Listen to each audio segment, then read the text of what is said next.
time on Slay the Stars, our friends Zem and Char made their way back to the Midway Tavern, where they tried to make amends with Juliet, the barmaid, and her family, who were brutally beaten up by Adhara and her minions.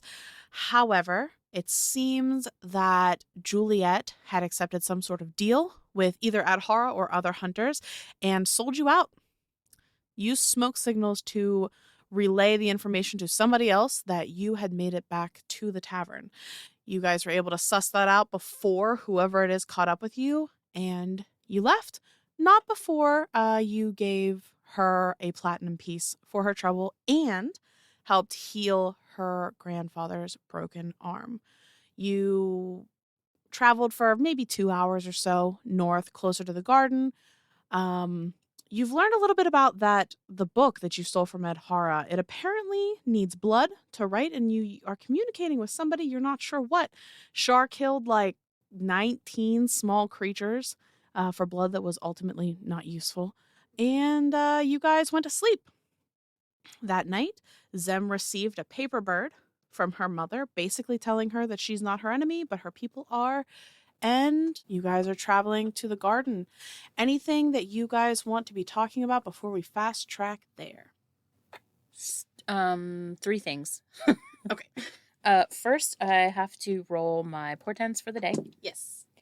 And Second is I'm giving her advantage on the next initiative roll that she has that lasts for as long as until you use it. All right. Okay, I rolled a 13 and I rolled a 9. And then, second thing is I would have told you about the note. I would have shown you the note. Probably wouldn't have said much about it because I'm salty. Mm-hmm. It doesn't matter whether or not she's with us. We can't trust anything about... Shit, she could even track us with the note, can't she? I don't honestly know. I mean, Should we get rid of it? She got me the note, so she knew exactly where I was. Roll me an Arcana check, Zem. Is that a crit success or a crit fail? That's a nat 20! All right. Oh my God, plus what? What's your modifier for Arcana? Oh yeah, I forgot to look because I wanted D&D again. I'm proficient, so it's a +5, so it's like max Arcana. All right. So yeah, with a 25, you would know that paper birds don't work like that. It's sort of like a sending message, where once you release it to whomever, it automatically knows where it is going and goes to that person, but the sender doesn't necessarily know where that person is. But being a divination professional, you would know that if you have something on your person that she knows about, there are ways that people can, but I mean, that's pretty high level stuff. But if anybody has access to it, your mom might know somebody. So are you keeping the note from Dahlia? Not now that he's seen it. I'll jot about it in my notebook, but I'll toss it in the next fire I see. Okay. Then... So we know that your mom's probably going to try to reach out to you again then, right? She can send me as many birds as she wants. No, I mean, we send can... her a bird. We can... You just draw that on a note and then have that. Yes. Yes. For anybody who's out of the loop, she's going to draw a middle finger and send it back to her mother. Double middle fingers. This is really just like travel conversation. But I don't really know much about like where you've been. And I mean, You've mentioned it in passing, but you're always really quick to stop there. And I didn't want to push you on it, but now that we're going there, I feel like I should be a little prepared. Okay. Oh boy. Like, how did you get there? I knew someone. Well, I didn't know someone actually. You know that job I had when I was back in school? I worked at the blacksmith? Yeah. Well, he was a pseudo blacksmith, mostly like glassworks. Yes. But yeah, so one of the people that would be a semi-regular customer was one of the monks from the garden. I didn't know him very well. In fact, I rarely saw him, but he was common enough that he'd come get, healing potion bottles and other things that we could make for them. And for some reason, he gave them a little bit of a discount. And so I assume that he enjoyed making things for them. One of the times he mentioned that they were always looking for students. And I don't know why he approached me, to be honest, but it was far away. Mm-hmm. And I didn't exactly have many friends around, and I didn't exactly want to be a bard. When you say that, I my head kind of goes down a little bit. It was something that seemed like a viable path, and I might be good at it with the vigor that they approached me with it. And I got there, and it was hell. That's not what I was expecting. It was great to be away, but we trained from sun up to sundown. Okay. I mean, it was brutal. Like the training was hard, or? Oh, yeah, sorry. The training was difficult, yeah. Or are you trying to tell me that they, hurt you there? Nothing more than that was based on training, I don't think. Okay. Most of everybody there kind of knew what we were getting into. I mean, physical training is always going to be pain, but, okay. So we have there was I'd say maybe 40 students, give or take. We were trained in physicality and practical skills and mental fortitude, perception. There was theory that a couple of them believed that there was mental magic that we could protect ourselves from, but we really didn't have any application for it.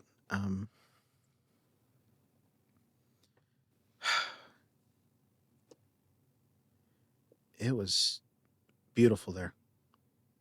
Really. It was. And after a while, I couldn't get any further. So I left. Your training was complete? Roll me an insight check. Insight check. Let's see how bad charisma is. Pretty fucking bad. 13. Okay, 8 minus 1. You ask, was your training complete? But you can already tell, he's being dodgy again. He doesn't want to say why he left. He still keeps skirting that issue. Okay. But so how? At this point, you've kind of noticed that even with him being in a dress before, he's always had his arm wrapped up. The entire time you've met him since the start of this, has not taken the wrappings off that you've seen. Or if he did, he put them immediately back on. So, I mean, did something did you get injured? I mean, everybody gets a little injured. No, you mean I mean big injured. No. Okay, well, we're going anyway. He'll start to unbandage his arm a little bit, and you see 2 lines around his arm, tattooed. Are they solid lines, just a straight line? Are they thick? Are they thin? What are they? I'd say like maybe an inch thick, maybe. like in lines, Each band is like an inch thick. give or take. Yeah. I don't know if this matters, but because I'm visually inclined, I'm going to ask: are they like equal? Like, is there an equal amount of space between them? Are they close together? There's an equal amount of space between them, and So I'd like say it's inch, maybe inch, like inch. so it's like inch, and then like maybe a fourth of an inch, and then another inch tattoo type deal. Oh, right. Okay. Okay. So are they close to, like, where are they on your arm? I'd say they're more towards like the elbow, like. But on your upper. forearm or on your? Yeah. Okay. It's how they denote rank there. The highest a student can get to is 3. Okay. So to answer your question, no, I didn't finish training. Did you decide that you went as far as you could go, or did someone else decide for you? I left. Okay. You know that It was a choice presented to me, and I took it.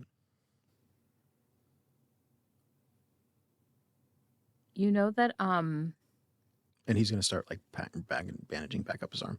Yeah. You know that there's literally nothing that you could do that would change my opinion of you, right? You've seen me slaughter people. And no, I didn't do it on purpose. Kind of. But I know you. Like, I really know you. And I choose to be here with you. I don't care about whatever you're afraid of. When we left, we're supposed to leave a symbol just on the grounds. And I didn't. Because everybody knew that I left. I didn't have to leave one. What are we going to walk into? You're going to be welcome with open arms probably for a short period of time, but we're walking in to try to get information. That does not answer my question. Listen, you don't have to tell me anything. You don't owe me whatever stories, and that's fine. But I need to be prepared for whatever we're going to meet. Because like you're dancing around this right now makes me feel like there's some danger here for us. There's not danger for us. I'm just not going to be welcome back. Okay.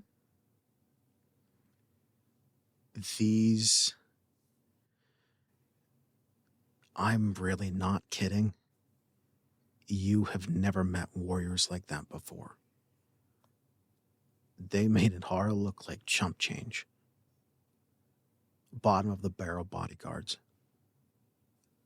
This is as safe as we'll ever be in a location from any outside threats, but we can't stay for very long.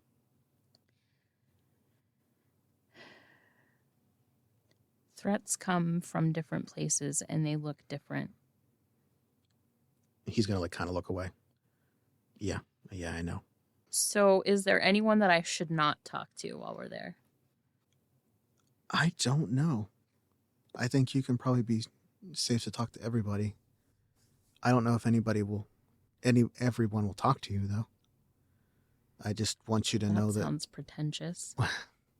Zem doesn't do pretentious. I didn't mean it like that. It's going to be because of me. The important people you're going to want to talk to anyway will talk to you. Mm-hmm. You got to trust me. If I didn't think we had to come back here, I wouldn't have. And you need to trust me that does not help the situation at all. What does that mean?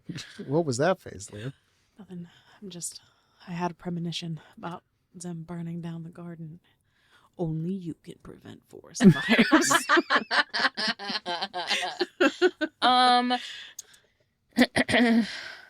Listen. I will behave as long as they do. You just see shit. So you are making your way north, and as you take the final turn to head on the path that goes directly to the garden, Zem, you would notice that there is a trail here. Supply wagons have to come through this way now and again, but it is very minimal. Char clearly knows his way, and even without any sort of path, he'd be able to get you to where you need to go. But you start to notice that everything here looks pretty natural. Roll me a nature check. Are there like so this is garden, is there like flowers and stuff? Oh, yeah. You said nature? Yes. 18. A lot of natural wildlife. Nope, sorry, 19. 19. So, to an untrained eye, this would just look like a fairly pristine forest.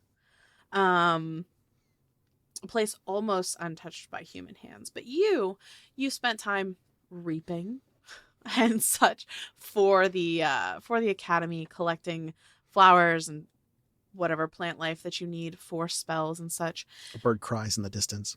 Yeah, and so you can see where things have been placed to be more pleasing on the eye. Everything here isn't natural, but it's definitely meant to look like beautiful and effortless, right? But things are very vibrant. Somebody's out here watering these plants. Somebody's tending to some of these things here to keep them in this condition. But honestly, nobody else would have noticed this. As you approach Char, where you would know you're getting into official like garden territory, behind you on the path, back up. Char, what are you wearing right now?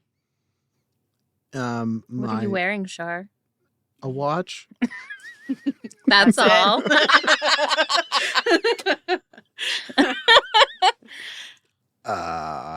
This is my new favorite game. Forgot to mention that this is also a nudist colony. You have to go in naked. Fucking god damn it, Leah. Zem has absolutely no problem with this. Char has a problem with this. It's mostly like the monk pants themselves, like that like style, but the shirt was the one gifted to the church. Like it's a lot of like loose clothing, and Okay. then the cloak itself. So Do you pretty have much your hood like pulled up? Yeah. Okay. Well, actually, no, My I don't, stomach because is- it was dark. Right? You said we were approaching at night. Yeah, it is getting to Then evening no, time. it would be down. Okay. So behind you on the path, you just hear, Charlemagne, why? If I look back, who is it? I'm looking back. You see a tall man, probably close to like 6'2", green skin, slightly pointed ears. Just the hint of where like his two lower teeth stick up over his bottom or his top lip. His hair is cropped short on the sides, longer on the top, and slicked back.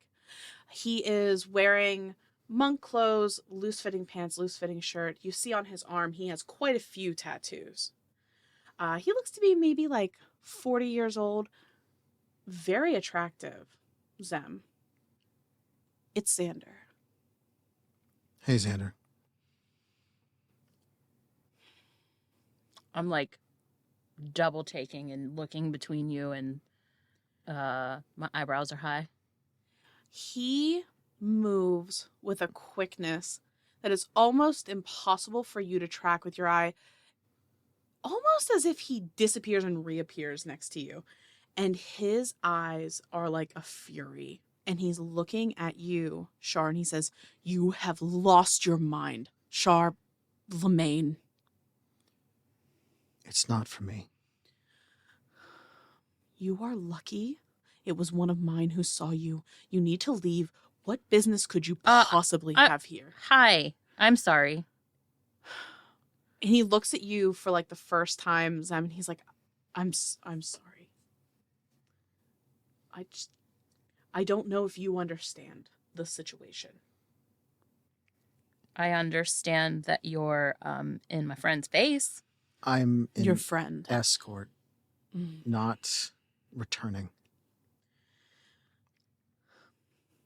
This is inappropriate, and you know that. And you know that I wouldn't be back if it wasn't absolutely necessary. Word has probably already spread. If you leave now, I can tell them that I sent you away. Then can you escort her to the... I'll stay on the outskirts. You know I will.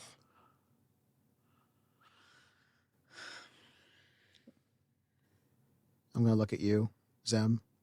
Just be like, it's going to be okay. Like, not saying it out loud. I am angry with you right now. That's No. fair. No. If I'm bringing her, you're coming too. But I will not protect you. I never asked you to.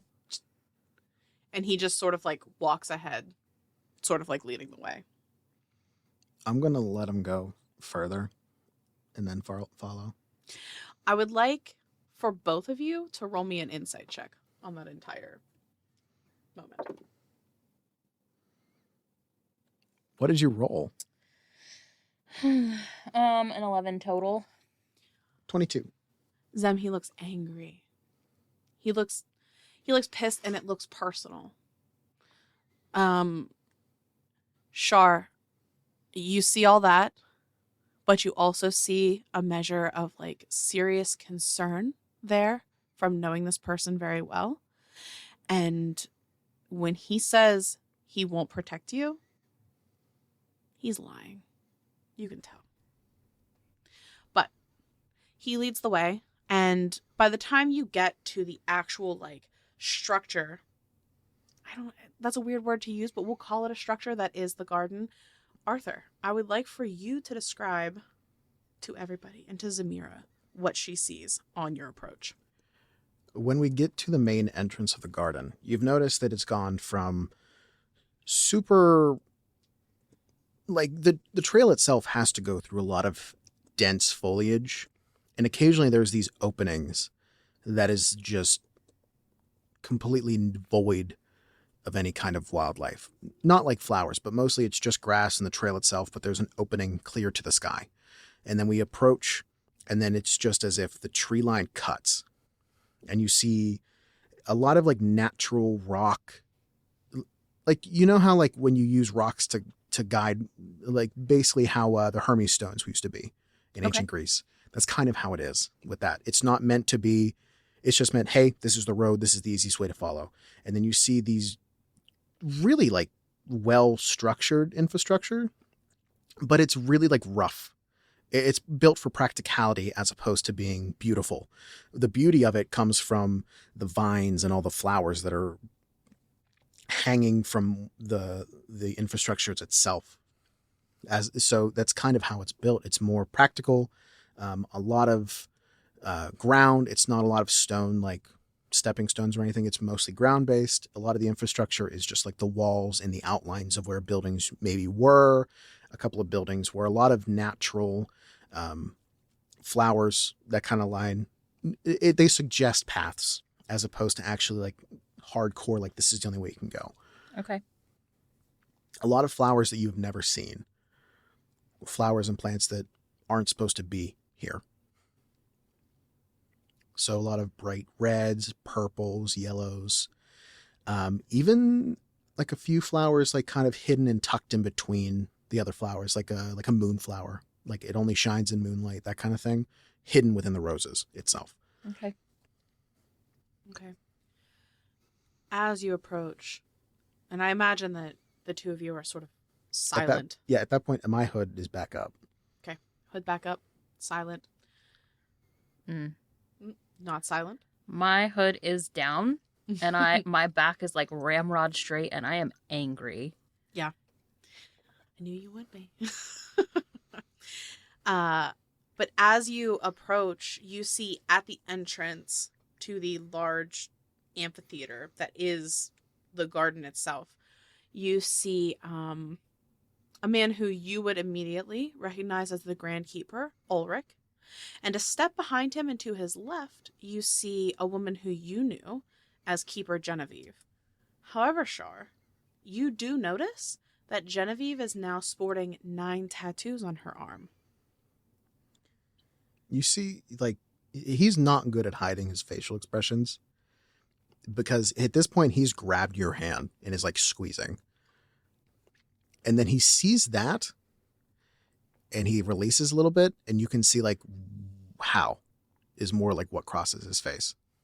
Okay. I'm making a mental list. So the man... Because who- Xander had what, 6, 7? He would have had the normal amount that he would have. So 6. probably, yeah, like 6. And I just told you that denotes rank. Mm-hmm. 6 tattoos for Xander, 9 for the girl. Mm-hmm. Ulrich, the Grand Keeper, is about 6'4". He is ripped. You can see like every muscle bulging on his arms, veiny. Looks like a bodybuilder. Looks to be around maybe 45 years old. He's definitely older than Xander. He has a military style buzz cut, dark brown hair, bright blue eyes though. Looks ruffled, not hiding his emotions well. Looks angry. The woman standing next to him, she has elvish features. They're very sharp and aquiline, but with a fullness that betrays that she's probably a half elf. There's definitely some human there. Her ears are not quite as long as full elven ears. She looks to be in her 30s. She has long silvery hair that she's carefully braided down her back, but the top of her hair is slicked down so not a piece is out of place. Her eyes are the same silver color that matches her hair, and they seem to almost glint, even in the waning light. She's probably about 5'10", athletic. And as you come up, Xander takes a spot standing on the other side of Ulrich. And you see now when Xander turns around, you can see his face. He's trying to mask any emotion that he has. And Zemira, your insight, not great. He just kind of looks stone-faced. Char, he looks worried to you. You can see it in his eyes. And Ulrich looks at the two of you, waiting for you to get out of the cart. He hasn't said anything yet. I'm going to make sure the horses stop, and like if they need a canter for a minute, that's fine. I'm going to get out first and just not speak and make sure that Zem can get out of the cart. Okay. Just keeping an eye on them the entire time. Okay. The two of you get out, step down off the cart, start moving towards them. And Ulrich doesn't say anything to you at first. He turns to Xander and he says, "You are excused, Keeper." And Xander hesitates for a minute. Like he's not sure what he wants to do. He doesn't want to disobey the Grand Keeper. He also doesn't want to like not be here. But Genevieve, the former keeper, now Pecot, that's the word. She is the Grand Keeper in training. That's what that means. And she steps over towards Xander, and she has this look of understanding on her face. She puts her hand on his shoulder and she says, "I know this must be difficult for you, my friend, but we all must obey the Grand Keeper." And Xander just sort of like roughly shakes her hand off his shoulder and he storms away, disappearing back into like sort of the greenery, kind of trying to take a cool off moment. Genevieve like brings her hand to her mouth in like an like feigned look of shock. But Char, you catch almost like a smirk there for a moment on her face. Zem, you did not notice this. Ulrich just he shakes his head. "Charlemagne Vif Broom, you are not welcome in this place. You accepted your punishment dealt by me, your Grand Keeper, and yet here you stand." I have not returned for me, sir. And he is not looking at him at all. Like just feet in front of him. But no. No. So you're telling me you came here for her? You, girl. You're Zemira Kaltain, correct? Mm-hmm. You see Char's just like, oh, fuck. Yeah, don't look shocked. We received word that you're both wanted criminals in Saltspire. When they realized that Charlemagne was a former student at the monastery, they gave us a heads up in case he arrived, and here you are. And he tries to like stare you both down for a moment, and then you just see his chest sort of like collapse and he deflates a little bit.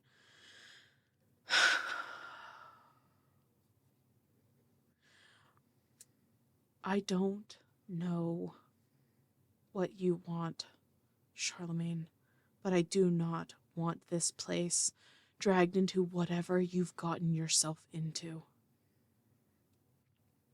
Sir, I will leave the grounds at your behest if you so choose, but I was just escorting to get her information that only the garden can safely provide.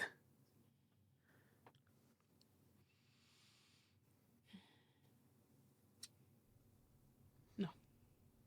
He puts his hand up and he says, we're not going to have this conversation here. And Zemira, something you notice, Char is keeping his eyes down. He's not noticing what's going on around him. But Zemira, you notice that as other monks, other people in training, students, whomever, come out, they see what's happening. And even though this is like some interesting gossipy stuff, they all turn their backs immediately and walk away. I'm sorry. At what point did that happen? When he's During this whole conversation, during this whole moment, as people come and see what's happening, they are just backing up out of nowhere, and none of them will even look at Char. And he says, "No, Charlemagne, you will accompany me to my private office where we will discuss what comes next." Zemira, and he looks towards Genevieve. Take her to a place where she'll be comfortable. We will discuss after I have my conversation with him. Oh, I'm not going anywhere without Char. It's gonna be okay. I'm not going anywhere without Char. I'm saying it directly to you. Look, you are welcome to turn around and leave. You are not my prisoners, and I will not chase you. I will dispatch my messenger to Saltspire, but it will take them days, even moving as quickly as we do. You'll have a head start, but if you require something from this place, you have my terms. Prisoner? Like, why would that even be a thought in anyone's head right now? Zem, they're not giving us up. It's okay. So I would like to activate the sending message on the ring and say, it's absurd to find myself in front of the garden keymaster, with disdain, for the first time, just to find that these are the games you play here. Okay, hold on, let me put a note here. Wait, you sent it to him? You sent it to the Grand Keeper. No, I sent it to Rafe. The ring. I activated the ring. I was just like, to Rafe. Okay. Yeah. And like when that's over, I'm gonna keep saying, but fine. If that's what we have to do, then that's what we have to do. Because I know that part didn't go. Thank you. So, Zemira, in response, in your head, you hear almost like a laugh, a jovial tone from Rafe. And he says, why would you ever go to that horrible place? I suppose it is on the way. If you need some assistance, I could send someone. But you'll have to wait for tomorrow to respond to that. Because it only works once. So, Zem, when you finally agree to the terms, Genevieve walks up to you, and she has a smile on her face, and she says, come, we'll find a place to sit, and we'll talk. I'm gonna mean girl look her up and down. She seems totally unfazed by it. And then I'll follow her, but I'm just gonna be like, I'm like a sweeping gesture with my hand, like, please lead the way. Okay. So I was going to look at you like, it's going to be okay. And he's going to comb his fingers through his hair where you keep your little muff, Mm-hmm. and then walk away. I'm going to wink at you and then turn and follow. And the look on my face, like the wink, I'm not like, I got you. It's like, oh, I'm playing. Okay, so Zem, you're taken down into sort of the bowl that makes up the amphitheater. Eventually, you're brought to a room that overlooks the bottom, the main training area. This looks like a lounge room, though it's pretty sparsely decorated. There are some benches near a large window that you can look out and kind of see what's happening below. And there are students that you can see that are currently training down there. There's some plants in here that seem well maintained, and Genevieve gestures for you to be seated on one of the benches. Sorry, I had the thought that I'm the fish in an aquarium in this instance, and it threw me. It's the opposite. Well, sort of. Yeah. Bit Yeah. of column A, bit of column B. You are in the keeper's lounge. So yeah, I'll sit. Okay. And she says, I'm sorry. You must be so confused about what's happening. I'm Genevieve. Most of the people here call me Pecat, but you're welcome to call me Ginny. Ginny or Jenny? Ginny. Okay. Right. So I you know who I am. I'm Zemira. I don't really care what you call me. I'm sorry. You seem really offended right now. I don't know or trust anyone in here. Knowing that this is where Char was, I had high hopes, and we've been met with nothing but hostility since we got here. So yeah, no, I'm not a big fan so far. I'm sorry. I take it Charlemagne hasn't told you exactly what happened. No, Yeah. he hasn't, but it's his business. It is. But you have to understand, Ulrich is not a he's not a feelings person. He's more of like a punch it person. And so Char coming back and sort of going against his wishes has really upset him. That was actually him showing restraint. Okay, so what I'm hearing is that you're the feelings person. I am. And how does Char returning make you feel? I mean, look, he broke the rules, and so him being thrown out was fair punishment. But I mean, I'm not angry. He shouldn't be here though, Zemira. We have rules for a reason. Mm-hmm. Mm-hmm. Insight check. Really insight check.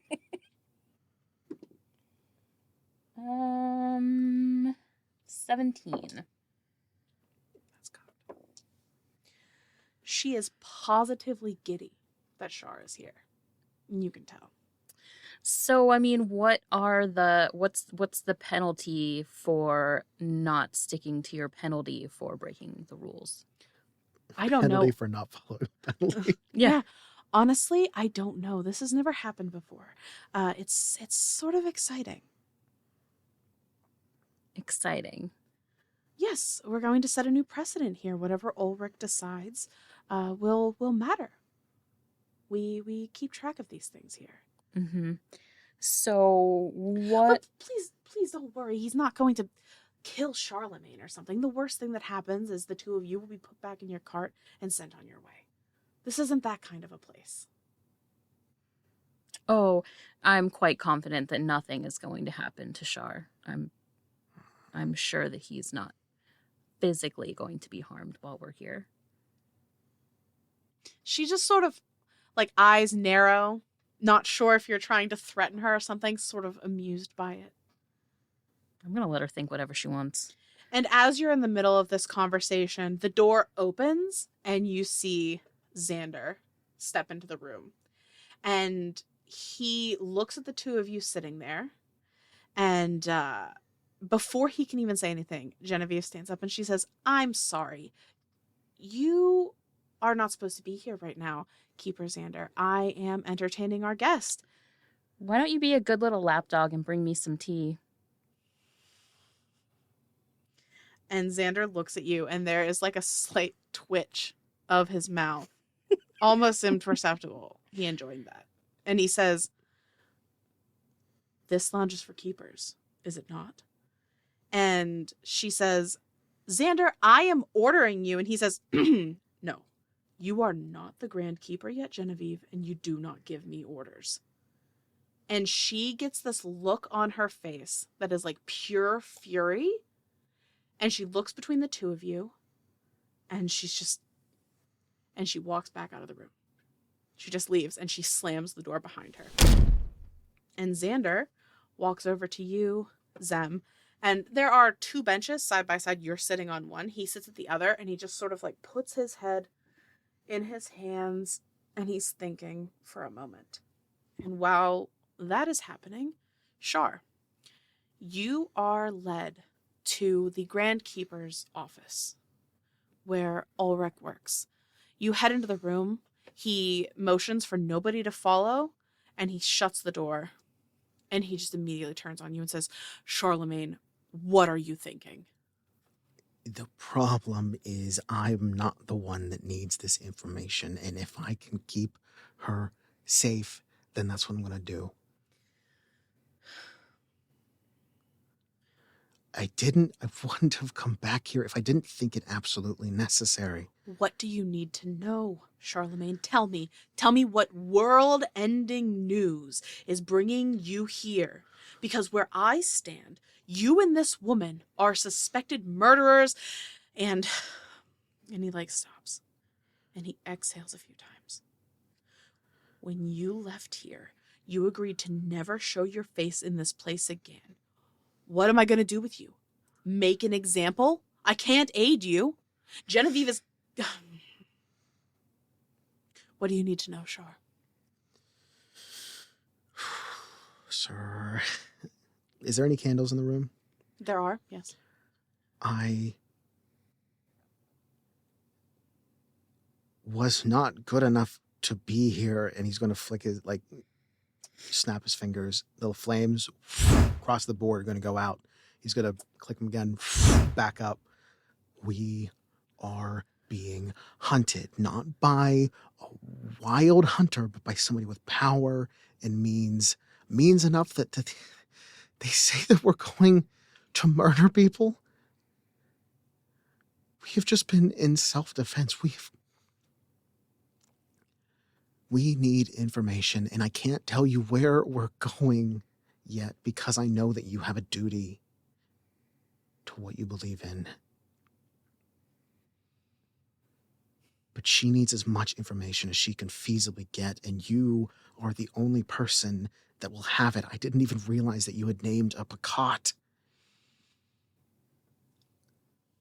Charlemagne, things are difficult right now. And you coming here is another complication that I do not need. I never harbored any ill will towards you. That is why I gave you the choice to leave. But if information is all that it will take to get you out of here, then fine. I will do that. And he stops for a moment. And he collects himself. He's trying to keep himself under control. Just give me an idea of what type of information you are trying to get.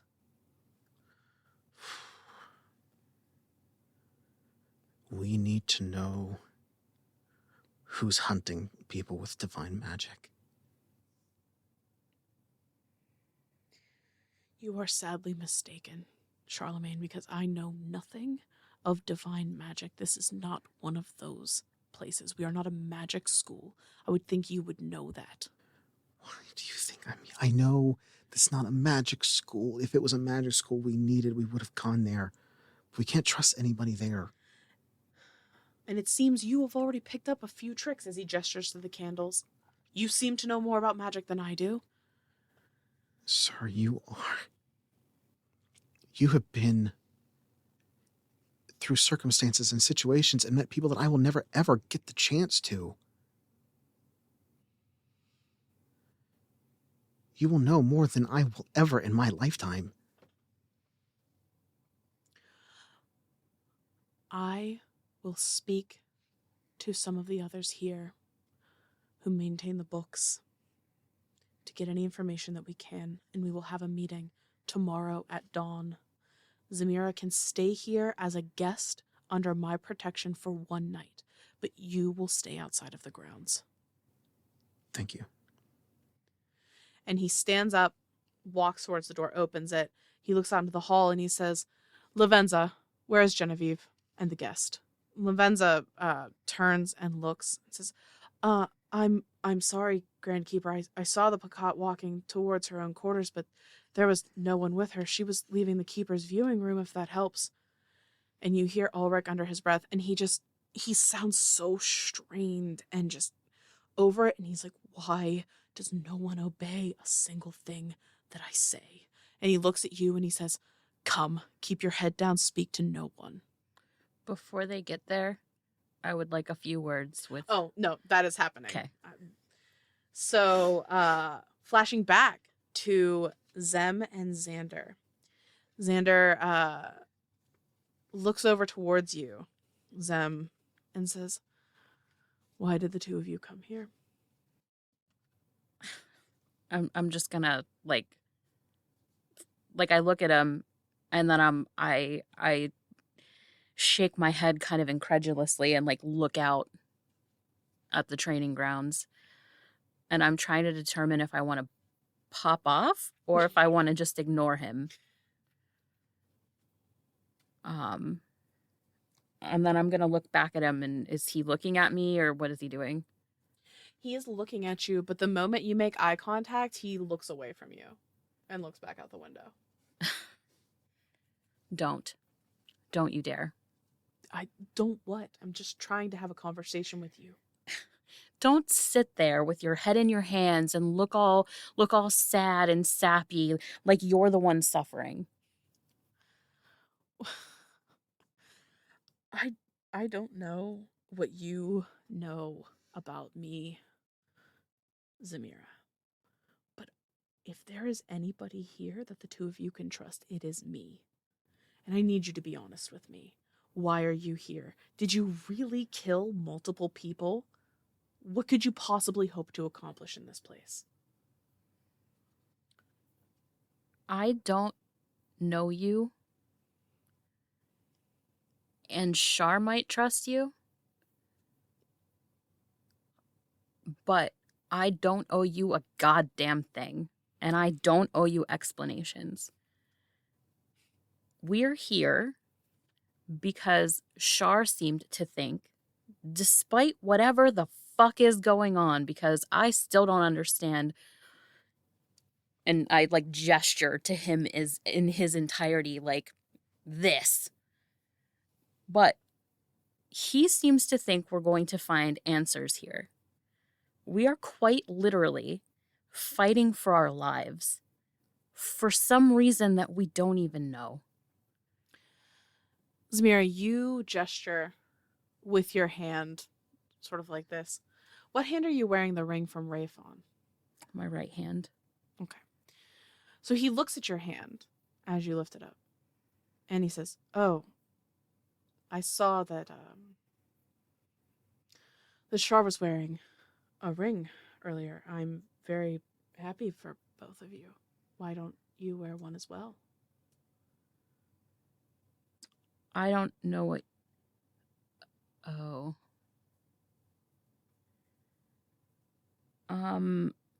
No, I have a ring. Mm-hmm.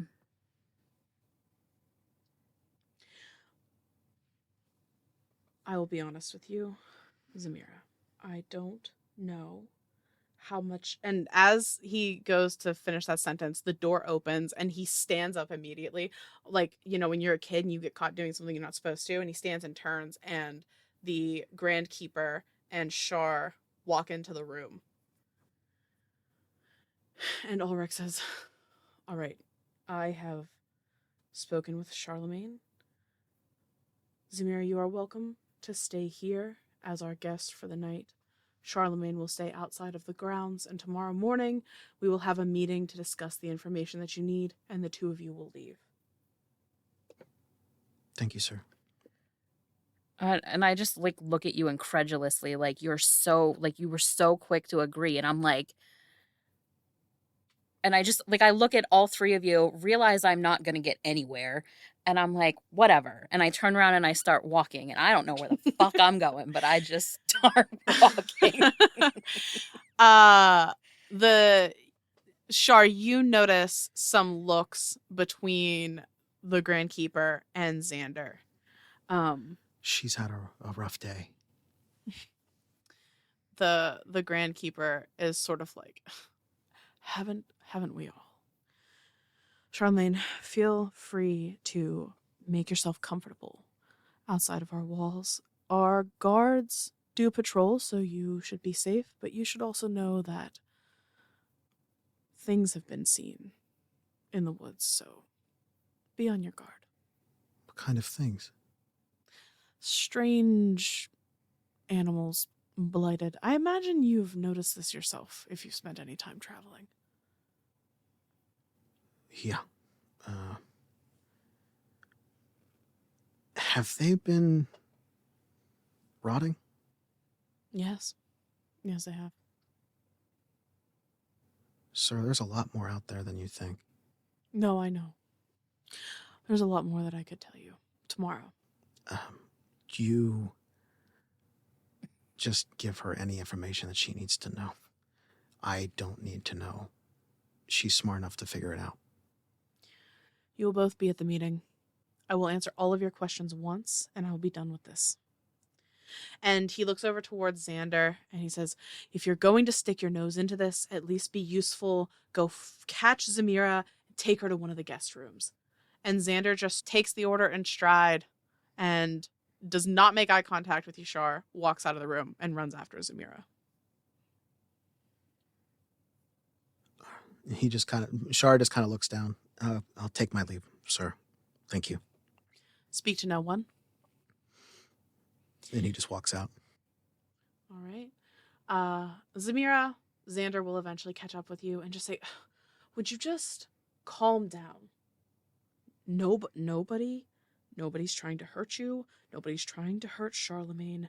We just need to get through this so the two of you can leave tomorrow. And I'm gonna like stop in my tracks, whip around, and I'm Oh no. So do they just train you to blindly obey here? To not have a thought in your head, to have no will of your own? Does it honestly seem to you like that is the case? Yes. Then you are not as perceptive as you think you are. Well, that's all that you've shown. There's like a pained, annoyed expression on his face. He's like, just come with me. I will take you to where you can stay for the night. Well, lead the way. And he does. He leads you to a room. It's sparse, comfortable. There's like a bed, a stand, and a candle in the room. And he says, you can stay in here. I'll have food brought to you.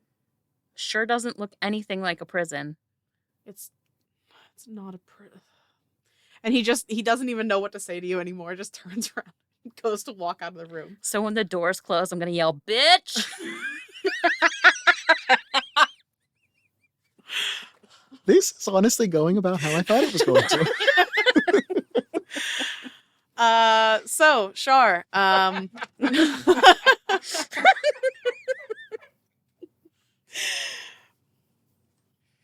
Continue. no, I was just going to say, so Char, you walk back out and you notice that as you're passing, all of the monks in the hallways outside, they turn their backs to you. None of them will make eye contact with you. None of them greet you or speak to you. Where are you going to sleep for the night? How are you preparing for this evening? First things first, I'm going to go check on Horatio, our horse, and make sure that he is okay. I think it was Yes. Anyway, because I named him Horatio before finding out if it was a man or a woman, and we just kind of kept it. Yep.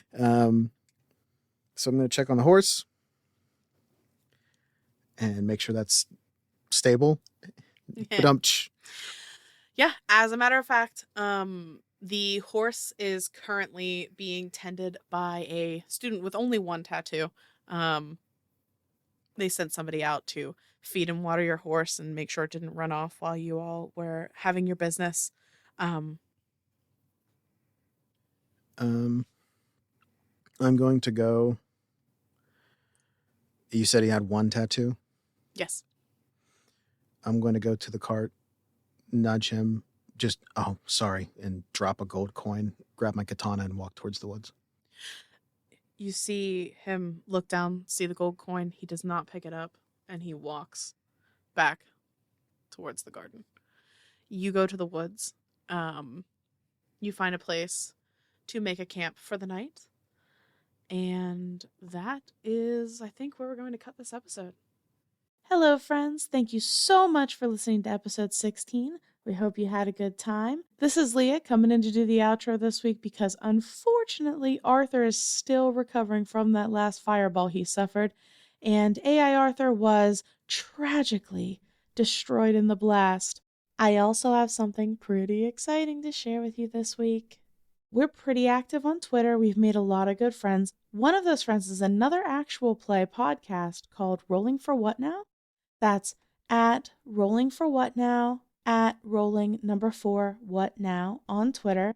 They are super supportive of everybody in the community. They're active. They listen to other people's work. They comment. They promote. They're just the sweetest people. On top of that, they're super funny. Their podcast is a great time. It is rated a little more mature than our own, so, earmuffs for people who that is not their thing, but we're going to be running a promo for them this week because we believe in them, we appreciate them, we thank them for all the love they've shown us, and without further ado, here it comes. Thanks, everyone. Rolling for What Now is a Dungeons & Dragons 5th edition actual play mature rated podcast. Gonna let out one more. Not her, me. I'm doing this. Okay, got it. Jesus. Why is everything so sexually charged? I just asked like the fucking house is on fire. You guys should the fucking... What do you got over there? No, this bees the dreadful pirate Brass. I believe his name is quite seniority on his head. Dead or alive. Check us out at rollingforwhatnow.com. Intro theme by Longshot Oz. Our awesome intro music is brought to you by the one and only Isaac Vyers. Character designs by the lovely Cam Gonzalez. Produced by our very own Leah Hemrick. Graphics designer, the one, the only, the me, Jen Kearney. And last but not least, our audio engineer, Arthur Polino. Thanks for listening.